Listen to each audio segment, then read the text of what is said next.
Hey, Kathleen here. So if you're liking these episodes of Crime Story, the best way to support our show is to like, subscribe, and comment on our channel. It really helps people find the show. So thanks again for listening, and now on to the episode. You will not replace us! You will not replace us!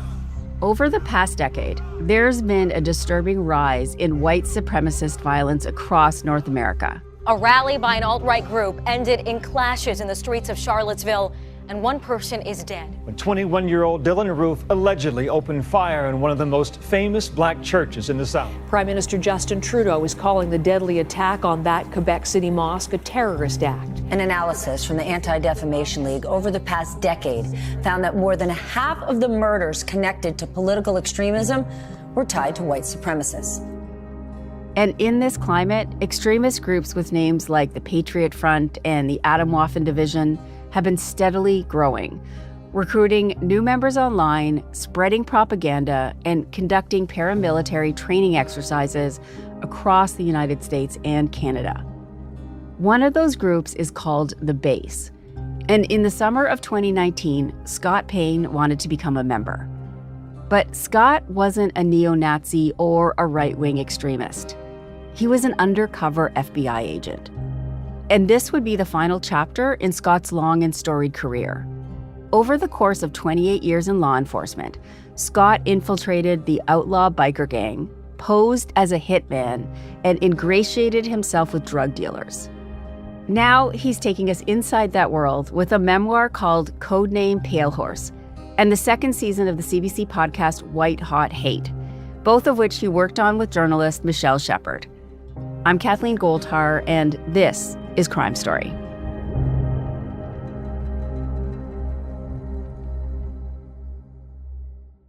Scott and Michelle, thanks for coming in. Thanks, Kathleen. Thank you. So, as always, whenever I have Michelle on the show, which I'm hoping is becomes an annual thing, we have to do our disclosure that you and I are old and dear friends. And I was lucky enough to sort of live with you while all of this was going on. But let's first start with Scott, because Scott, I wanted to talk to you a little bit about why you decided to become an undercover agent in the first place. It's a very good question. Even through the book process and working with Michelle and stuff, I get this question and I had to go back and look at my life and I'm like, man, I'm not really sure, except if I look at my skill set and this isn't a skill set that every undercover has to have, but I think you need it in law enforcement. If you need to be able to talk to people. And I've always had the ability to connect with any group. I mean, going back to even when I was in high school, smoking area, there was one back then. The smoking area, I could go there. I could hang out with jocks, musicians, smart kids, potheads, whatever. And then later on in life, my personality is kind of like a livestock guardian dog personality. Some people call it a sheepdog or a shepherd, like Michelle, right? But I've always been kind of a bully of bullies, and I always liked the underdog. And as I kept getting older and ended up taking some courses in law enforcement, loved that, became a cop, I was always fascinated with undercover. I mean, any movie that was out there, any story, it could the cheesiest of the cheesy, and I'm like, man, I love it. And when I was a cop, I got a chance to go to the Vice and Narcotics Squad. And once you're there, then you can start getting certified as an undercover, and that's when I got the bug, and I loved it. Michelle, what do you think it is about Scott that makes him so good at undercover? You spent a lot of time getting to know him now. Oh, yeah. I mean, he can talk to anybody. I've seen him in a bunch of different environments. I've obviously looked back into his cases and been able to, listen to him do that work because of some of the wiretaps and the way he tells the stories. And he really can fit into any group, even where he doesn't fit in. It's kind of a remarkable feat. And, you've actually been able to spend time with him too. And you can see that, right? Like, he just has charm oozing out of him. And that just allows people to gravitate towards him. And it makes it easy for him to infiltrate. It's interesting. So just another disclosure. A little while ago, we were actually all in Austin together because, Scott, you got to go on the Joe Rogan show. And I did see, let's just put it out there. Scott, how tall are you? 6'4", flat-footed. And you weigh what? 260. Okay, and you're tattooed, your hair's pulled back, you got yourself, that like you look like a biker. If you told, and you are a biker, right? But I mean, yes, ma'am. You look like that. And it is kind of amazing. Like you walk into a space and people are attracted to you. There's a charisma there. Scott, how did you use what you must know you have to walk into a space? Like what goes through your mind when you're thinking to yourself, okay, now there's a group of bikers or there's a bunch of white supremacists? Obviously, philosophically, you disagree, but you've got to find a way to connect with them. How do you do that internally? I just love connecting with people. I mean, I do. It doesn't matter. It's just, I love it. And you got to see that in Texas. But going in, first of all, I have to be honest with who I am. Like, as you've seen me, you met me, for a couple of days, I'm a talker. I can carry on a conversation with a brick wall. I sometimes say I think the Lord put me on earth to fill silence with noise because I'm not the quiet type. But you have to be honest with yourself and know what you're good at and what you're not. Don't bluff. And I always tried to stick close to who I am. And I'm not great at every case. I may not be the right person. I've gone on undercovers where I show up and after the first or second meet, the main target did not like me at all. And I just go to the case agent and I'm like, I don't think I'm your guy because I don't have a chance. This person, they do not like me. I'm not the right fit for this. And but the ones that we've talked about, of course, I succeeded in. And as I like to say, those are my people, But they're not your people in terms of their philosophy. Like you're not a white supremacist. You're not a guy who wants to, blow the world up. You don't sell drugs or want people to do that. So how do you mentally shift? Because you must shift. Personally, one of the things, it's very small, but I would go in my closet when I'm getting ready to leave Scott Payne world and become whoever. I always wear a cross on my necklace, and I would go in there and I would remove the cross and I would either put a skull on, which is most of the time it was some type of skull, or it might have been some Norse mythology thing when I was with those white supremacists. And that's kind of like my Clark Kent turning into Superman thing. And I know because you have to make sure you're clean and you have nothing on you that says Scott Payne. You've got to enter that world.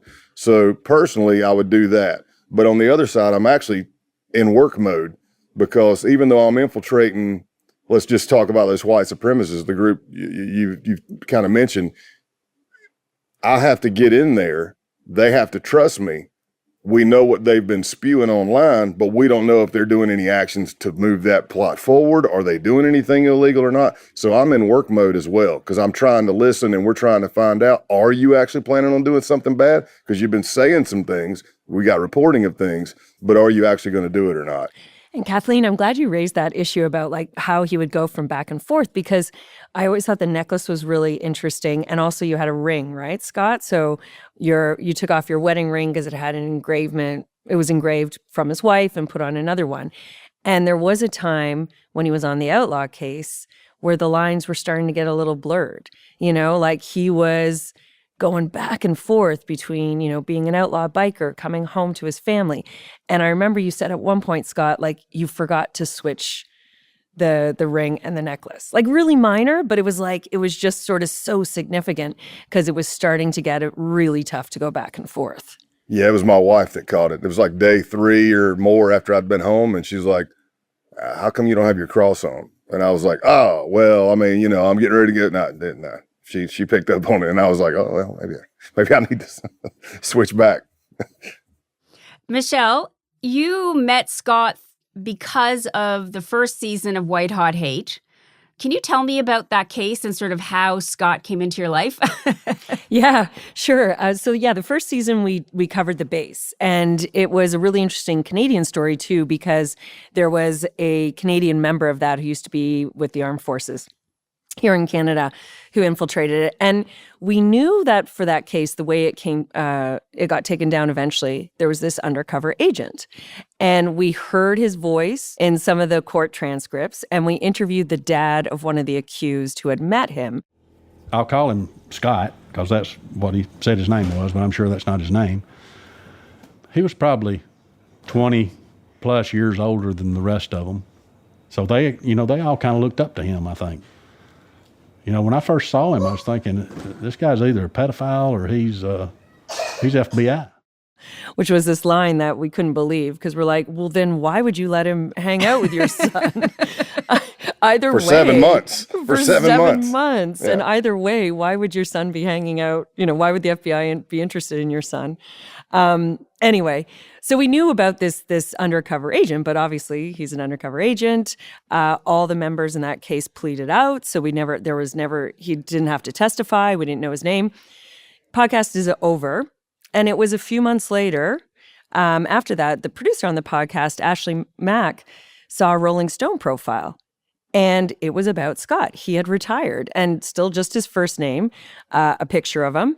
He decided to go public with what had happened in his career. And she's like, this is our Scott. So originally, I reached out to the Rolling Stone reporter to get in touch with Scott just for a bonus episode. That's what we were hoping it would be. And once we started talking, one thing led to another. It turns out he's going to do a memoir. I kind of auditioned to be the writer for the memoir. And then we realized his story was so compelling that it had to be more than a bonus episode. So it became this 6-part series and the second season of White Hot Hate. And you helped Scott write his book. Yeah, that was funny because at first it was just through a connection that I knew he was sort of auditioning writers. And I've never done that type of writing before. I've written a couple books, but I've never written as somebody. It's called co-writings. My name's on it, but it's essentially ghostwriting. So I don't know, Scott, it was like 3 or 4 people kind of vying to do that. About that or so. We started with a lot, but we dwindled down. And I think, yes, well, I think when you popped up there, you were the only female, because I remember looking at the list of who we were going to be talking to that day, and your name looked familiar to me, but I suck at names. And what I remember is we get on the Zoom, and as soon as you come on and they introduce us, you said something to the effect of, I can't believe I'm actually seeing you. When I interviewed Luke Lane's dad, and I jumped right in and I went, holy crap, you're White Hot Hate. And she's like, you've heard of it? And I said, are you kidding me? I'm like, you think you can put like all that together and nobody send it and go like, Scott, you got to listen to this. So yeah. And then of course I told her on this laptop I'm on right now, I'd be sitting there drinking a Jack and Coke, listening to the father. And I'm like, he's lying, man, he's lying, I'm like, that is not what happened. It was so wild because this whole time we want to talk to him. And meanwhile, he's listening to the podcast, as he says, yelling at the computer, saying like, that's not how it went. So yeah, I just, and I think you know this, Kathleen, because I was telling you at the time, I just basically kind of got competitive and it was like, yeah, I want to do this book, but I hadn't really thought about it. And then when he did decide to go with me, I was just like, how am I going to embody? It's almost like writing fiction, right? Like, how am I going to embody somebody who's so fundamentally different from me in every way? But as you can hear, it was, first of all, a joyous, like we had so much fun doing this. And secondly, kind of easy because he is such a good storyteller. He remembers details, unbelievable details of cases. And there was just such a rich record through court transcripts, wiretaps. So you had sort of verbatim dialogue that you normally wouldn't have in this kind of book. So it was a real treat. Okay, let's get into those details a little bit, Scott. One of the most dramatic parts of your book is you're in the basement naked with a bunch of outlaws. That's a great setup. Great setup for you, Scott. Yeah, Take it away. Yeah. Take it away, right. Scott. How did you get there and how did you get out? Oh, there's a lot. There's so many ways I could take that. The outlaw case, to kind of speed the whole thing up, I'd been undercover with them for a year and a half. Pretty infiltrated at that point, pretty ingratiated, done a lot of criminal activity for building those cases and prosecutions. And we were up in the ante to do a big drug deal. And the idea was that the outlaws wanted to meet my drug contacts. And the night before we were going to do the deal, the president's like, hey, come over to the clubhouse, meet us here. What I didn't know is that they were going to check me. So I went to the clubhouse, wired to the hill, multiple devices, and essentially I'm in there for just a little while. Once I get in there, And one of my so-called friends in the club, who was the enforcer, said, hey, they called me Tex. He's like, hey, Tex, you got a minute? And I'm like, yeah. And we go down into that tight little basement. I could probably touch the wall on both sides. I couldn't stand up straight. It seemed dark. They've got their pistols. They've already shown me those. In other words, I'm not free to leave. I did see rope. I did not see plastic. And some people ask, I don't understand the plastic. And I'm like, look, when you're in the criminal underworld, bro, I'm like, if you walk in and you see plastic, that's not a good thing. Just think mafia. I mean, you're probably going to get killed. At least that's what it's saying to me. And then the blood won't get on anything. They wrap you up in the plastic and carry you off. So I didn't see that, but it was a very harrowing experience. They pull me down there and they tell me to write my full name. Under the stress of the situation, I forgot my middle name. Took me a while to remember it. But again, this is an oh crap moment, an adrenaline dump. So everything in time slows down in your mind, in your body. Even though it probably took, I don't know, a couple of minutes for all that to happen, it seemed like hours. I finally remember my middle name. They made me take all my clothes off, and there I stand, and they're checking me. And then I start to put some of my clothes back on, and that's when the guy grabs a piece of clothing that had a recording device in it. I won't go much further than that because I don't want to give anything away tradecraft-wise, but while he's searching that piece of clothing, I'm sitting there going, what the heck? Because you got to remember, I'm on a roller coaster of emotion now. Like I'm adrenaline dump, and then I'm like, okay, I think I passed, and then now they grab the clothing, and I'm like, another adrenaline dump. And he missed it. It was close, and he missed it. And then it was done. Like you passed. Yes, I passed, and then the next day we ended up doing the deal, and everybody but one showed up. The guy that searched me in the basement didn't show up, but everybody else showed up. That kind of brings me to the idea that, and you mentioned this in the book too, that, and especially when it came to the Outlaws, the motorcycle gang, there was actually a connection. Like before we talked about like a mental prep, but with these guys, there was like you developed some real friendships with these guys. Yes, absolutely. And again, I'm a biker. I mean, I love that stuff. So riding on motorcycles, wrestling in bars, knocking tables over, I loved all that. I didn't like being stripped in the basement, but yeah, I mean, I bonded with several, but with one in particular, I really bonded. Scott T, right? Scott T. Yeah. We were so similar. I mean, whatever brings two people together and connect on that plane, we were there. He finished my sentences, I finished his. Same jokes, same likes, other than criminal activity. And some philosophical belief differences, but other than that, yeah, it was. And you train. Look, they're not your friends. You know that. You're undercover. They don't know you're an FBI agent. I get that. But again, I'm connecting with people. That's what I do. And I'm human. And if I'm going to spend, me personally, if I'm going to spend that much time with somebody, intimate settings, hours and hours upon the day, I hope I'm bonding with somebody. But in the book, and there's a lot more detail, you don't have to tell us all, but you do, it does take a toll eventually. Mm-hmm. Like you have some quote unquote breakdowns. Yes. I crashed mentally and physically towards the end of that case.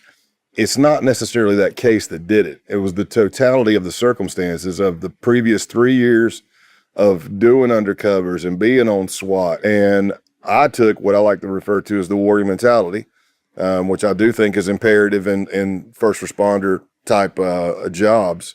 But I took that warrior mentality and I applied it to everything in my life. And that ended up being detrimental because I stopped taking care of myself. I stopped sleeping enough. I stopped taking days off so management wouldn't get mad that I was gone. But it was all on me. Nobody was making me do it. I did it all. And I thought I could do it all. And then I finally met my threshold. And yes, I crashed and I got put on timeout from undercover work for at least 6 months. And I needed it. I mean, it was I have no rebuttal. It was fair and it needed to be done. Yeah, and I guess you can't be much of an undercover if you're breaking down, obviously. No, not good. Not good, but like even when I had an anxiety attack in a hotel room in Daytona, Florida, And I forgot all about combat breathing. I forgot about paper bags, oxygen versus. I forgot it all because I was a zombie at that point. I was on inhalers, antihistamines, decongestants, and I'm drinking tons of coffee. So, yeah, but I didn't stop. I didn't go, oh my gosh, what just happened?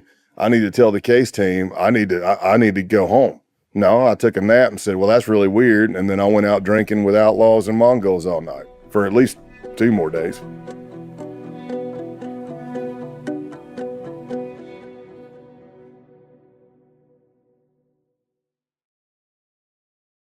Michelle, you describe yourself in the podcast as an agnostic, feminist, lefty Canadian who spent most of her life holding authority to account. And Scott, you describe yourself as a devout Christian Republican American. Wow. Yeah. That doesn't sound good when you say it that way, but yes. Well, I see my face is red. My face is turning red. No, and to me, the question I have for both of you actually is not, Michelle, how did you do it? It's not that. What did you learn from each other? Like, I think it's so important and interesting in the world that we live in with our bubbles, and everyone knows about that stuff. But these two very opposite people, which we seem to feel, especially in today's world, will never come together. You guys clearly love each other and are good friends. Now, Michelle, what did you learn from Scott? Yeah, I mean, that was what made the project so amazing. Because when it started, it was a writing project, a podcast project. I've done lots of stories with people that are really different, and you immerse yourself in their lives, and that's fun. It's fun to hang out with characters. But this was something different because I was working with him, right? So as you say, we became friends, and it's just I think it's really, for all the reasons you stated, important to do more of this because suddenly I'm in, Tennessee where he lives. We're talking about the same news that has happened, and he's heard completely different perspective than I've heard.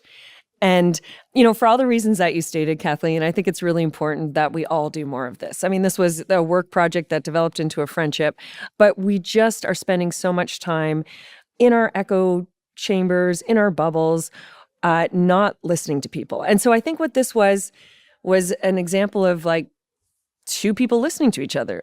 We vehemently disagree to this day on a lot. And both the book and the podcast are kind of apolitical. So Scott, you'd agree, like we've had a few conversations where at the end we're just kind of like, okay, you think that, I think that, no problem. But at least I understand why he thinks certain things. And I think from his perspective, he could say the same for me. So it's just getting all that context that was really important. And it's so depressing to watch how that's not happening in the world today. Like no one's talking or listening anymore. Everyone's just shouting at each other, it feels like. Scott, what about you? What did you learn from Michelle? Or how do you feel like you got something from Michelle? It's my essence, really. If you think about it, I just love, like I said, I love connecting with people of all different shapes, sizes, walks in life. And I'm with Michelle on that. I think more people need to come to the table and talk. Forget the cancellation crap. It's like, oh, you disagree with me. It's okay for you to like something I don't. It's okay for me to like something you don't. We can still be friends. We might have some fundamental differences, but you can agree to disagree. And that's what makes everybody, in my opinion, a better person. But with Michelle, I had to trust her. I brought her into my home. I let her into my life, my family. And now we consider her family. And it's great, too, for the final product as well, because the book and the podcast have some pretty important messages about how some of these groups exist. And, in particular, the neo-Nazi accelerationists, the danger that they pose. And because we kind of had this combination of people on it, he gets on Joe Rogan and the CBC. Yeah. Right? So it's like you get to sort of hit both, like in terms of talking about the podcast and the book, you get to hit both the sort of liberal and the right kind of different programs. And that's great. That's great. Because it just is bringing an important message to a wider audience.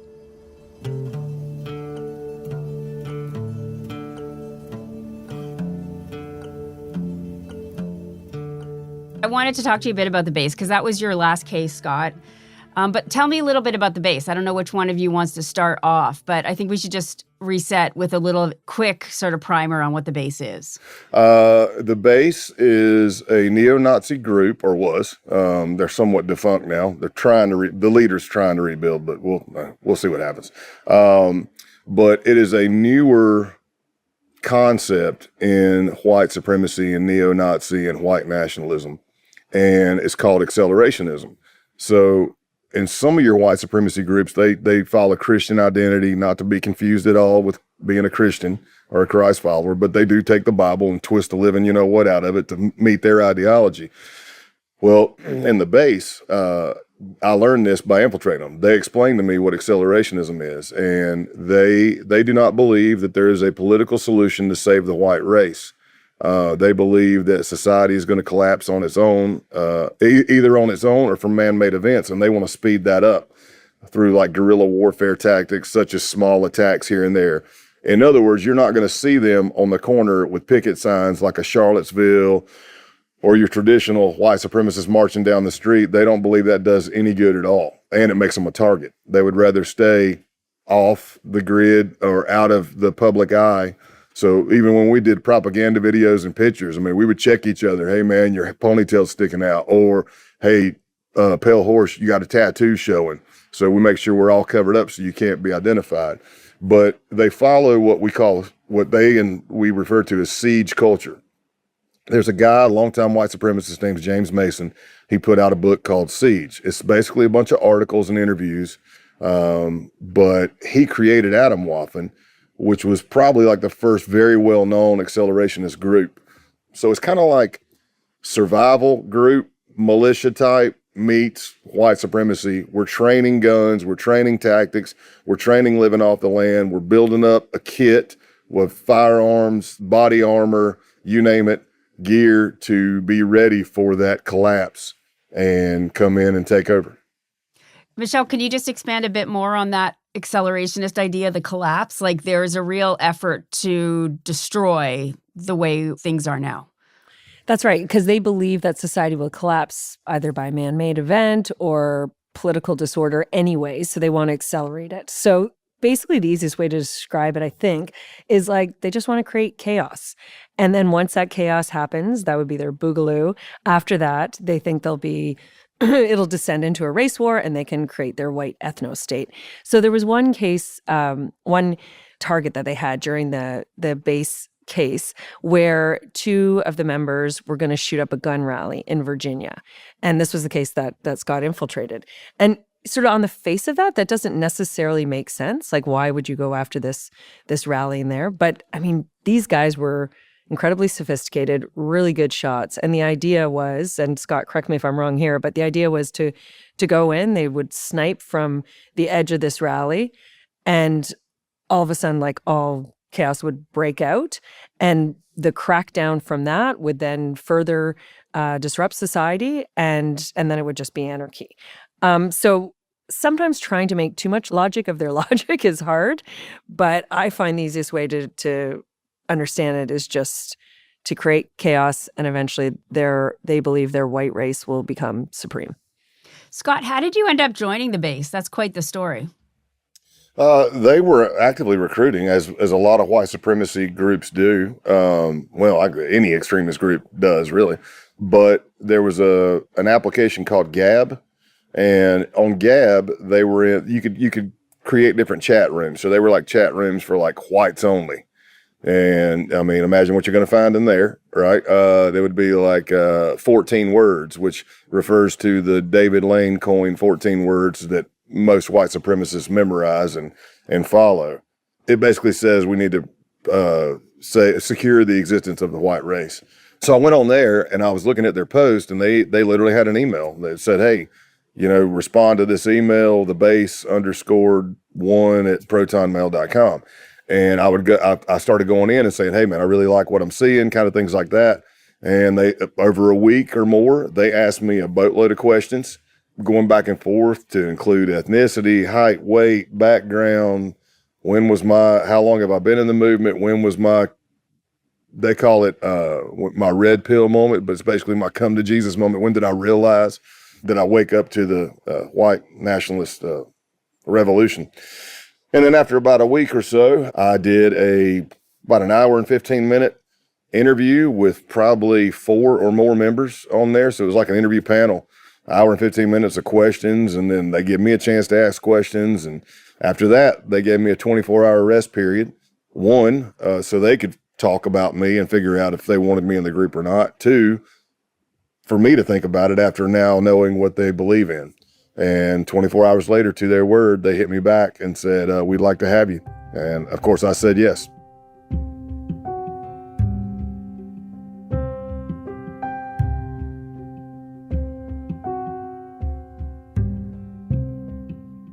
And how did it all end for them? As Michelle was alluding to, we uncovered multiple murder plots with other crimes like animal cruelty, theft of an animal that are on the minor scale. And we had an undocumented alien from Canada who had absconded illegally into the United States. And for a while, he was living in Georgia at the cell that I was a member of in Rome, Georgia. And then the Canadian ended up going up to Delaware with another member. So we're working multiple here. As you uncover and learn the identities of more members, that may mean other investigations are opening up around the world, definitely throughout the United States.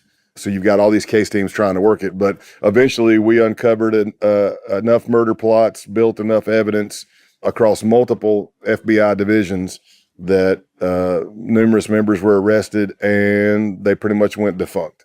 But as the way you described it, those last couple days were so tense because he's going back and forth between the Delaware crew, who he's a part of, and the Georgia crew. But then those crew members have separated. So it's all kind of based on timing too, because you don't want any of the members to be taken down and then the other members get word of this and do something.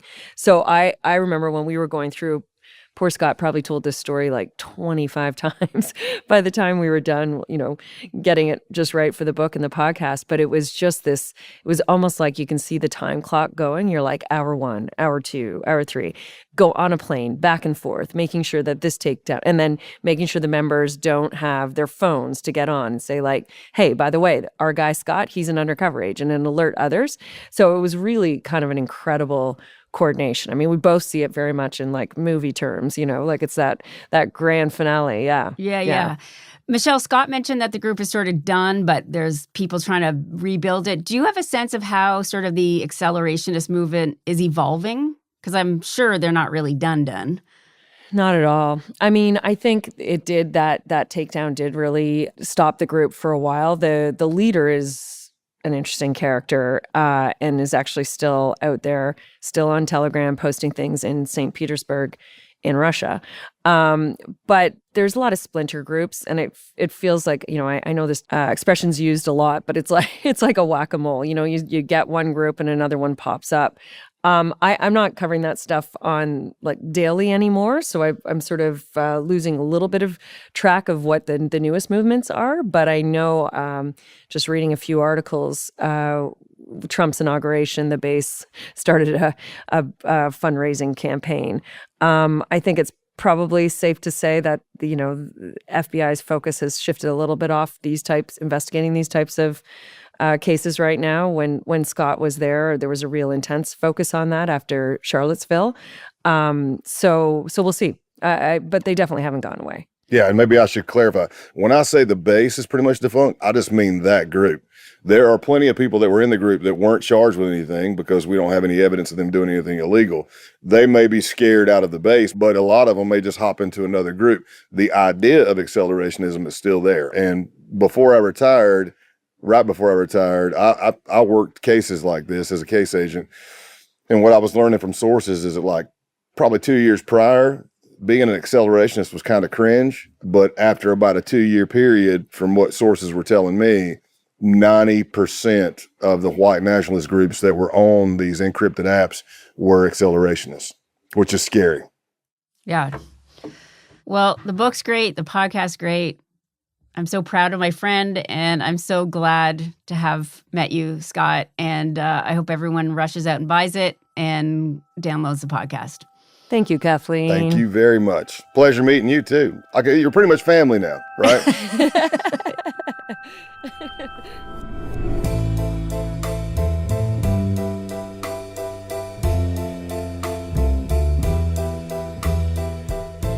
You've been listening to Crime Story from CBC Podcasts.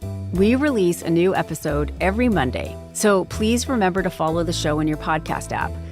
You can get our next episode a week early on CBC Podcasts' YouTube channel or by subscribing to CBC Podcasts' True Crime channel on Apple Podcasts. In addition to early access, subscribers to our True Crime channel also listen ad-free. Crime Story is hosted by me, Kathleen Goldhar. Our producers are Nikki Manfredi and Mitchell Stewart. Sound design by Julian Uzielli and Mitchell Stewart. Our senior producer is Jeff Turner, our video producer is Evan Agard, and our YouTube producer is John Lee. Media sourced from Wavy TV 10, CBC, MSNBC, and ABC. Executive producers are Cecil Fernandez and Chris Oak. Tanya Springer is the senior manager of CBC Podcasts, and Arif Noorani is the director of CBC Podcasts.